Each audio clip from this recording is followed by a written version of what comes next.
yesterday, and we have a group of students from France.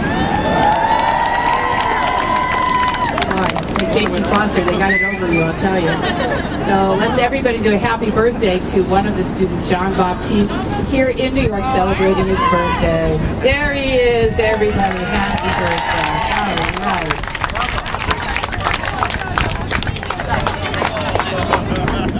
Happy birthday to you. Do that in France? You sing happy birthday?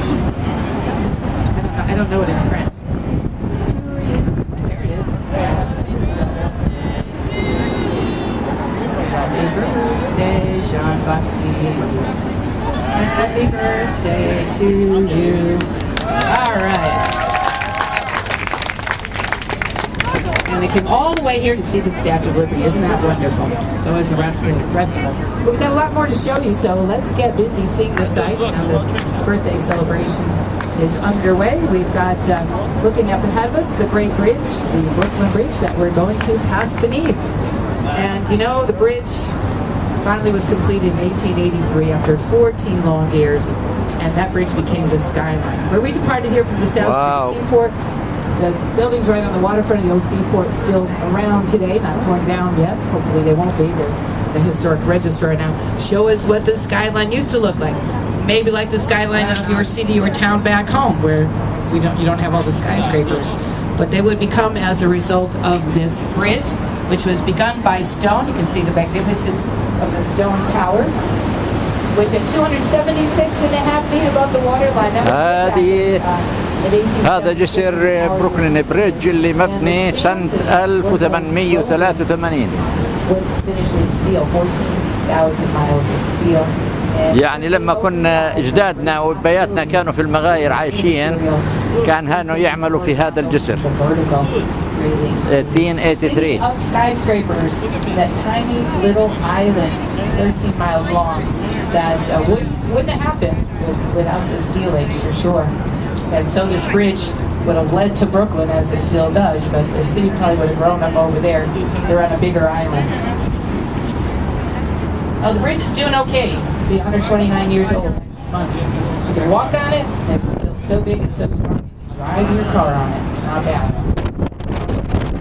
See two more bridges. The next one, the Manhattan Bridge, was added in 1909. By then we have vehicles. هاي منهاتن بريدج مبني سنة 1909. Manhattan Bridge, the New York subway. We haven't ridden the subway yet, but that's quite an exciting adventure. And you can make it quite a long one too. We've got 722 miles of track.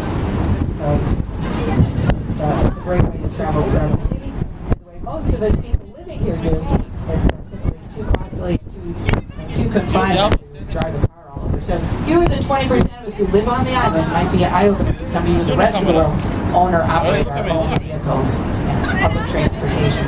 Last bridge up the river, the Williamsburg Bridge, and that was added in 1903. Now when the Brooklyn Bridge went to Brooklyn, two separate cities, the other two bridges went to Brooklyn, one of the same. The incorporation came in 1898, adding Brooklyn, now the fourth largest city in the country, adding Queens, the Bronx, and Staten Island to Manhattan Island, creating greater New York, and it certainly did become greater. And with that, what did we build? A bigger government building. That's at the end of the Brooklyn Bridge on the Manhattan side on the right. Brooklyn is to your left. The building with a golden statue on the top is the municipal building added in 1914 across from City Hall, which dates back to 1811, which you don't see because it's tiny like the buildings on the waterfront of the South Street Seaport. The skyline continues to change. Look at the shiny new silver tower on your right, Frank Gehry's latest addition. Residential tower, house at the top. A two-bedroom apartment there can easily set you back over $5,000 a month for a rental. And behind it, the Woolworth building. And you remember the 5 and 10 cent stores of Woolworth. The white terracotta tower, the green point went up in 1913, 792 foot tower. That was the tallest building for 17 years. And Woolworth's house was at the top. He even paid $13.5 million for the entire thing. The banks weren't sure people would do business with tall towers, so refused them alone. Today, you could buy an apartment in that building and pay as much as the entire building. So Woolworth stores aren't around any longer. Giving away the big superstores of Walmart. Are you using Walmart while you're in New York? Now you won't. They're smart. no Walmart. Is that a surprise? This island would turn into one giant Walmart. You wouldn't like that, would you? Walmart is. So on your right, at the end of the seaport, we're going to come to the most important street in town. Coming up between the first two old buildings on the right up to the one with the green glass trim on it. You've got Wall Street. You see a spire of an old church. There it is now, framed in the space between the buildings. You know, the church from the movie National Treasure. That's Trinity Church. And right one block in from it, the New York Stock Exchange, where it's been located since 17.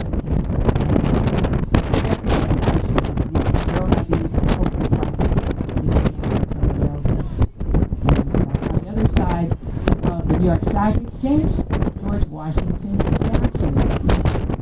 Exciting scene, the first inauguration was in 1789. Right here in New York City, George Washington became president. There was no Washington, D.C. That site was chosen by Washington as president. So a lot of history on that little street. This is everything else. 12-foot high wall, all wall. The wall put by the first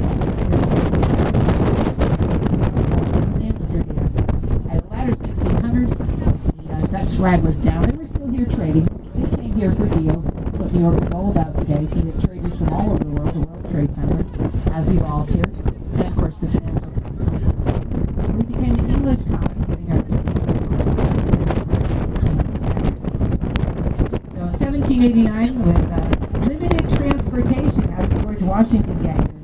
It certainly wasn't by helicopter. It was by a rowboat, docking at the foot of Wall Street.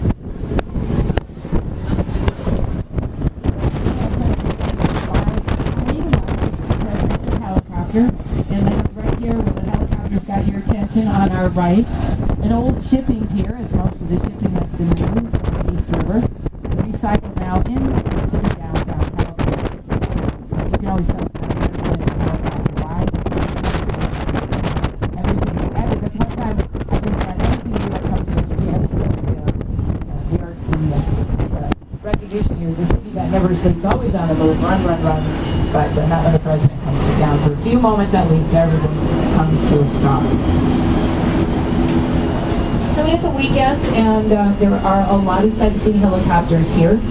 If you have $150 burning a hole in your pocket, you could take a ride. That's about the lowest cost for a 15-minute ride. And if you run out of money after that, you can just walk down from the heliport to the ferry terminal just ahead. If no money left, you can at least take a free ride to one of two islands. Governor's Island, which is ahead of us, between Brooklyn to the left, Manhattan to the right, and all the way past Governor's Island, Staten Island. Both ferry rides are free, so don't go away saying that New York is really expensive. You look hard, you can find some free things here today.